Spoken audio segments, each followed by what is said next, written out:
Making selections is a huge part of what we're going to be doing this semester and always when you're working with Photoshop. So what we're going to talk about now is how you could combine two different images. So let's say I want to take this image and increase the canvas size of this image and put them side by side. So as I talked about in the last video, increasing the canvas size, you go up to Image, Canvas Size, and I'm going to switch this to inches. And I'm going to double, sorry, not my height, but my width. I'll make this 16.5 roughly. And I'm going to anchor it so all the new canvas size comes out on the right only. And right now it's set so that my canvas extension color comes in at white, and that's fine. I'm going to just click OK. And so now you can see I have double the size of my canvas and I have it all over on this side. All right, so if you want to select an image and bring it into another image, we're going to go through those steps. So the first we're going to talk about the scenario is if I wanted to take my entire image. So I need to select the entire thing. I like keyboard shortcuts, so I use the keyboard shortcut Control A, and that is to select everything. If you're on a Mac, that would just be a Command A. If you don't like keyboard shortcuts, then you can go up to Select from the main menu and choose All.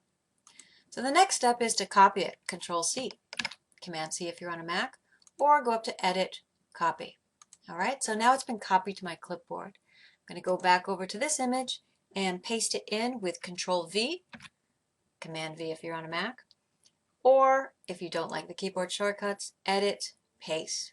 And notice how anything that has a keyboard shortcut, by the way, if you go up here, it shows you what that keyboard shortcut is if you are interested in learning more of that. All right, great. So it automatically pasted it in the middle. That's just a default. And I can take my Move tool to move it over, or if you like another keyboard shortcut, if I hold the V down on my keyboard, see how my tool, which was on the magnifying tool, automatically became the Move tool. So I could be on any tool, and if I hit V, it'll temporarily switch to my Move tool, which is pretty cool. And I let go and it goes back to whatever I had before. So one thing is though that this image was a little bit bigger than the other one. So even though I doubled the size of my canvas, it's a bit too large to fit here. It's cutting off this beach image. I'm going to need to make it smaller. Now we made things smaller before by going up to image, image size. We rotated things by going to image, image rotation. Now I want to talk about, instead of making my entire image, my entire canvas smaller or rotating, for example, just my entire canvas, what if I just wanted to work on a single layer? All right, so in your painted image assignment, when we were working with layers, you got them by creating your own. You clicked on the little create new layer icon and you created them. Notice I didn't create a layer, but my flower image is on layer 1. If I click on the eyeball, that turns that off temporarily and you can see there it is. So it automatically created a layer for me and pasted it in. So you don't have to worry about doing that. What I want to do now is I want to transform this to be smaller, and that's called scale. So I want to make sure layer 1 is the layer selected, and it is. And I'm going to go up to Edit and choose Transform Scale. And this puts around it what's called a bounding box, and it has anchor points around. And what I want to do, I want to keep my proportions. In other words, I don't want to make it like thinner or fatter or anything like that because that'll distort it. I want to keep my proportions. So I'm going to drag a corner anchor in towards the middle, and that is locking my proportions. I can let go and then I can reposition it to see if I'm getting the right size and just make it smaller until it kind of fits into that white space. I kind of jumped and went a little bit too far there. But I might decide I'd like it that size and have a little frame around it, so on and so forth. Incidentally, if you find that dragging things around it kind of jumps, you can also use your arrow keys on your keyboard to just kind of nudge things over. All right? So now that I've done that, if I try to do anything else, see, everything is grayed out.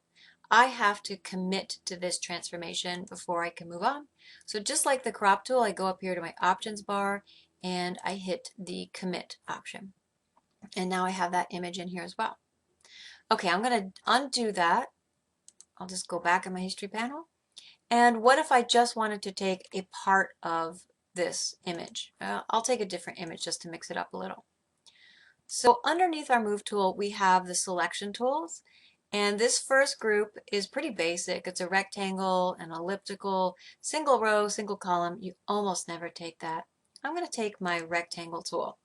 And the way this works is I just click and hold down with my mouse and drag over. Incidentally, my rectangle and my elliptical will both become locked proportions. So in other words, this can become a square if I hold my shift key down as I'm dragging it. But I don't want it to be. I'm going to let go of the shift. I want to just take a selection here. So I've made my selection. So I didn't do the Control A because I don't want to select everything. I made my own selection. But the other steps are going to be the same. I'm going to copy it and I'll go over to this image and paste it in. And it's really tiny. And you know what? That's the size it's going to stay. You cannot make an image larger. If you do, it's just going to, Photoshop will add pixels for you and it'll look bad, it'll look pixelated. It will allow me to edit, transform, scale. It will allow me to do this, but I will not allow you to do that.